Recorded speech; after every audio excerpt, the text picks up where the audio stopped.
नमस्कार विद्यार्थी मित्रांनो, उमेद आयएसच्या ऑनलाईन प्लॅटफॉर्मवर मी प्रफुल्ल कुमार तुम्हा सर्वांचं पुन्हा एकदा मनापासून स्वागत करतो. फायनली आज आदिवासी विकास विभागाची जी पदभरती आहे त्या संदर्भामध्ये वेळापत्रक आलेलं आहे. आपली परीक्षा डिक्लेअर झालेली आहे. सरळ सेवेचं वैशिष्ट्यच आहे की कमी काळामध्ये परीक्षा होतात, कमी काळामध्ये निकाल सुद्धा लागतो. ही बाब इथे लक्षात घ्या. साधारणतः 2 महिन्यावर 2 महिन्या अगोदरची परिस्थिती आपण जर पाहिली तर 2 महिन्या अगोदर जाहिरात आलेली होती आणि आज रोजी आपल्याला परीक्षेच्या तारखा सुद्धा आलेल्या आहे. ज्यांनी ज्यांनी फॉर्म भरले आहे ते आता अलर्ट मोड मध्ये या. ज्या दिवस आपण ही जाहिरात आली होती त्या दिवशी व्हिडिओ घेतला होता आणि त्या व्हिडिओ नंतर भरपूर सारे विद्यार्थी मित्रांचे फोन मेसेजेस आले. काहींना आपण ती मटेरियल सुद्धा त्या सगळ्या संदर्भामध्ये दिलं होतं. आता या डेट ज्या दिलेल्या आहेत त्या डेट कशा पद्धतीच्या आहेत त्या व्यवस्थितपणे पाहून घेण्याचा प्रयत्न करा. इथे मी तुम्हाला उल्लेख केल्याप्रमाणे एक महत्वपूर्ण अशा पद्धतीची गोष्ट तुम्हाला सांगायची आहे. ती अशी की नंबर 1, इथे आज 30 जून आहे आणि तुम्ही जर जाहिरात पाहिली तर 27/4 म्हणजे 27 एप्रिलला जाहिरात आली होती आणि 30 तारखेला आपल्याला डेट्स दिलेल्या आहेत. या डेटच्या बाबतीमध्ये जर तुम्ही इथं बघितलं तर या शिफ्ट वाईज काय आहे, आपल्याला परीक्षेला सामोरं जायचं आहे. ही बाब इथे लक्षात घ्या. परीक्षा दिनांक 11 जुलै, 12 जुलै, 13 जुलै, 14 जुलै, 15 जुलै, 16 जुलै. ओके, अशा पद्धतीच्या तारखा या ठिकाणी आहे. तुम्ही ज्या कार्यालयासाठी या ठिकाणी फॉर्म भरलेला आहे त्यानुसार तुमची डेट व्यवस्थितपणे चेक करून घ्या. इथे जे प्रोजेक्ट ऑफिसर आहे म्हणजे एकात्मिक आदिवासी विकास प्रकल्पाचे जे प्रकल्प ऑफिसेस आहे त्या ठिकाणच्या ह्या सगळ्या रिक्त पदांची ही जाहिरात होती आणि तुम्ही ज्या ठिकाणी फॉर्म भरलेला आहे त्या ठिकाणची डेट कोणती आहे या लिस्टमध्ये व्यवस्थितपणे चेक करून घ्या आणि परीक्षेच्या आता अंतिम टप्प्याला म्हणजे तयारीला लागा. ओके, इथे बघा वेळापत्रक शिफ्ट 1 आणि शिफ्ट 2.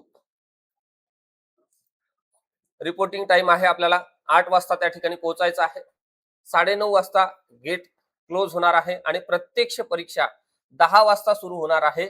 10 ते 12 वाजेपर्यंत म्हणजे 2 तास हा प्रत्यक्ष जरी आपल्याला परीक्षेचा कालावधी दिसत असला तरी त्या अगोदर 9:30 वाजताच गेट क्लोज होणार आहे आणि इथे इथे काय होणार आहे की 9:30 नंतर कोणालाही आतमध्ये एंट्री मिळत नाही. म्हणून परीक्षा केंद्रावर लवकर जाण्याच्या बाबतीमध्ये आग्रही राहा. ही बाब इथे लक्षात घ्या. अनेक विद्यार्थी मित्रांचे आपण नंतर व्हिडिओ पाहतो, प्रतिक्रिया पाहतो की 1 मिनिट ऍडजस्ट केलं असतं तर काय झालं असतं. ही यंत्रणा असते, यंत्रणेला कधीही कोणाला ऍडजस्ट करता येत नाही. ही बाब इथे लक्षात घ्या. आलं का लक्षात? पुढे उमेदवारांना त्यांचे प्रवेश पत्र परीक्षेच्या 7 दिवस अगोदर उपलब्ध होईल. तसेच परीक्षेचे ठिकाण, परीक्षेच्या सर्वसाधारण सूचना याबाबत सर्व माहिती विभागाचे संकेतस्थळ म्हणजे tribal.maharashtra.gov.in यावर या ठिकाणी दिलेले आहे. ही बाब इथे लक्षात घ्या. जे चौकीदार पद होतं, ज्या चौकीदार पदाच्या संदर्भामध्ये एक जाहिरात 27 एप्रिल 2026 ला प्रसिद्ध झाली, ज्यामध्ये 478 पद आहेत वेगवेगळ्या प्रकल्प ऑफिसेस मधले. त्या ठिकाणी ही जाहिरात प्रसिद्ध झाली आणि आता 2 महिन्यावरच आपल्याला परीक्षेच्या तारखा सुद्धा आलेल्या आहेत. पुढे पहा, शैक्षणिक अर्हता या ठिकाणी दिलेली होती की सेकंडरी स्कूल सर्टिफिकेट म्हणजे 10वी. म्हणजेच काय तर 10वीच्या बेसवरच तुमचा हा पेपर असणार आहे. परीक्षेची काठिण्य पातळी सुद्धा खूप जास्त नसणार आहे. ही बाब इथे लक्षात घ्या. आणि इथे तुम्हाला दिसते, आता मला हे तुम्हाला सांगायचं आहे की तुम्हाला लेखी परीक्षा कशी असणार आहे. की लेखी परीक्षेसाठी असलेले गुण हे 200 आहेत. पद आहे चौकीदार. मराठी 50, इंग्रजी 50, सामान्य ज्ञान 50, बौद्धिक चाचणी इथे अंकगणित आणि याचा भूमितीचा कुठे उल्लेख नाही आहे, म्हणजे इथे बुद्धिमत्तेवर आधारित प्रश्न विचारले जाणार आहे 50.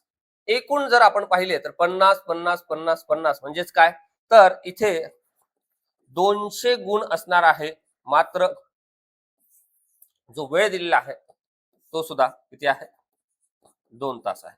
200 गुणांसाठी 2 तास एकदम व्यवस्थित आहे. प्रश्नांची लेवल खूप जास्त नसणार आहे. ही बाब इथे लक्षात घ्या. मात्र लेवल जरी खूप जास्त नसली किंवा हार्ड प्रश्न नसले तरी या वेळेमध्ये आपली प्रॅक्टिस नसेल तर साध्या साध्या प्रश्नाची उत्तरं सुद्धा चुकतात. ज्या वेळेस तुमचा 1-2 मार्काच्या फरकाने 4 मार्काच्या फरकाने निकाल गेला त्यावेळेस त्या पेपरचं अनालिसिस करा. अनालिसिस केल्यानंतर तुम्हाला लक्षात येतं की इथे माझा अभ्यास कमी पडलेला नाही आहे. मी जर 4 चुका कमी केल्या असत्या, मी जर 2 चुका कमी केल्या असत्या, तर माझं 100% निकाल आलाच असता, असं तुम्हाला तुमच्या पेपरच्या, तुम्ही दिलेल्या पेपरच्या अनालिसिस नंतर तुम्हाला लक्षात येईल.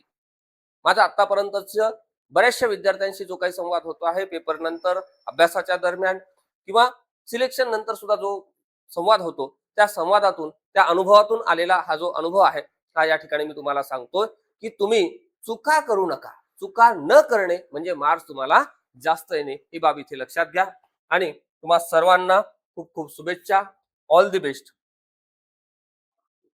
लवकरच आपण ह्या पेपर नंतर, या पेपरचा कट ऑफ किती लागेल, पेपर कसा होता, या सर्व संदर्भामध्ये त्या दिवशीपासून जे काही प्रश्न आपल्याला प्राप्त होणार आहे, म्हणजे इथे प्रश्न आपल्याला प्राप्त होणार आहे कुठे, 11 जुलै पासून. 11 जुलै पासून जी पहिली शिफ्ट आहे, पहिल्या शिफ्टला जे काही प्रश्न येतील ते सगळे प्रश्न मी तुमच्या सेकंड आणि थर्ड डेला ज्यांचा पेपर आहे त्यांच्यासाठी इथे विश्लेषणाच्या माध्यमातून घेऊन येणार आहोत. आणि आपल्याला त्या दिवशी पेपर कसा होता हे विद्यार्थ्यांच्या माध्यमातून कळणार सुद्धा आहे, ही बाब इथे लक्षात घ्या. ओके. 11 जुलै पासून आपली परीक्षा आहे. 11 जुलै, 12 जुलै, 13 जुलै, 14 जुलै आणि 15 जुलै सोबतच 16 जुलै अशा परीक्षेच्या तारखा आहे, ही बाब इथे लक्षात घ्या. ओके. चला, आजच्या अपडेटमध्ये मी तेच थांबतो. सर्वांना ऑल द बेस्ट. ज्यांची ज्यांची परीक्षा आहे त्या सर्वांना ऑल द बेस्ट आणि बाकीच्यांना पुढील परीक्षेसाठी खूप खूप शुभेच्छा. धन्यवाद.